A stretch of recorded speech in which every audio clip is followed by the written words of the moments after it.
श्रावण मास हरियाली तीज। हरियाली तीज मां भगवती पार्वती ने भगवान शिव को प्राप्त करने के लिए बहुत सहस्त्र हजार वर्ष तक कठोर तप किया था। मां भगवती पार्वती ने हिमालय वन के अंदर अंगूठे पे खड़े होकर 62,000 वर्ष तपस्या करी।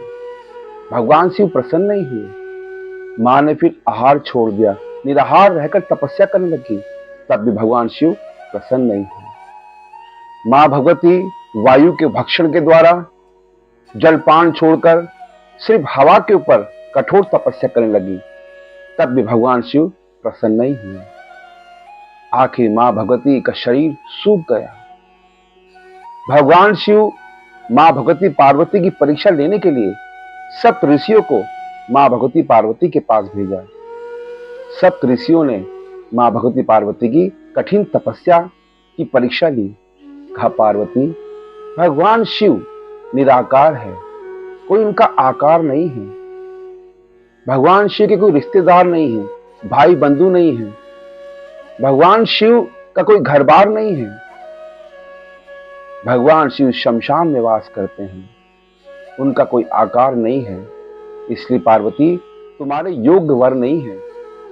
पार्वती ने कहे, ब्राह्मणों, जो जीव भगवान शिव की बुराई करता है और जो कान से श्रवण करता है वो महापापी होता है, वो घोर से घोर नरक में गिरता है।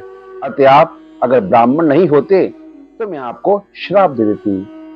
अतः सप्त ऋषि समझ गए कि मां भगवती पार्वती भगवान शिव की कठिन तपस्या में भक्ति लीन होकर उनको प्राप्त ही करना चाहती है।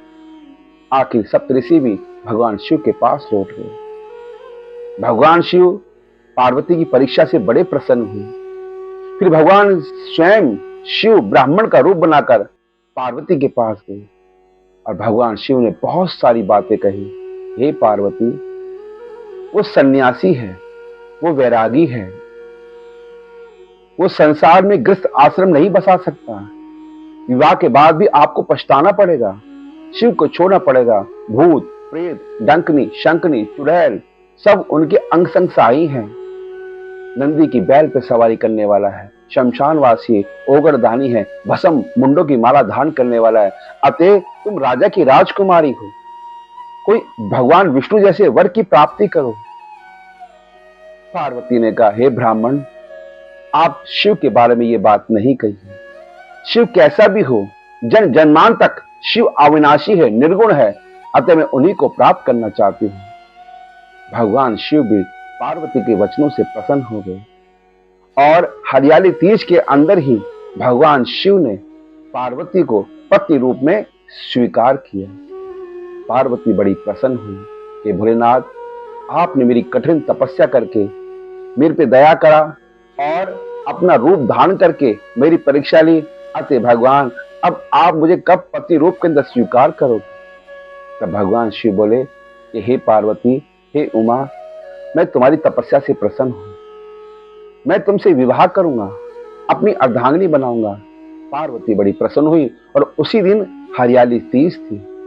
इसलिए भक्तों, हरियाली तीज के अंदर सुहागने सोलह श्रृंगार करती हैं और सोलह श्रृंगार करके मां भगवती पार्वती की तरह कठोर व्रत तप करती हैं, जिसका उनका गृहस्थ आश्रम जीवन सुखमय और आनंद से भरा रहता है। जो कंवारी कन्या श्रावण मास के अंदर हरियाली तीज के अंदर व्रत करती हैं, उनको अच्छे वर योग की प्राप्ति होती है। इसलिए हरियाली तीज के अंदर मां उमा की तरह सभी स्त्रियों को 16 श्रृंगार करके भगवान शिव का पूजन करना चाहिए, उनका आह्वान करना चाहिए, उनको दीपदान करना चाहिए, उनका अभिषेक करना चाहिए, जिससे घर में सुख, संपत्ति, सौभाग्य की प्राप्ति होती है। कंवारी कन्या करती है, उनको अच्छे वर की प्राप्ति होती है। इसलिए हरियाली तीज के अंदर सभी सुहागनों को और सभी कंवारी कन्याओं को शिव जी के समर्पित व्रत करना चाहिए, पूजन करना चाहिए और उनके आशीर्वाद की प्राप्ति करनी चाहिए। ओम नमः पार्वती हर हर महादेव।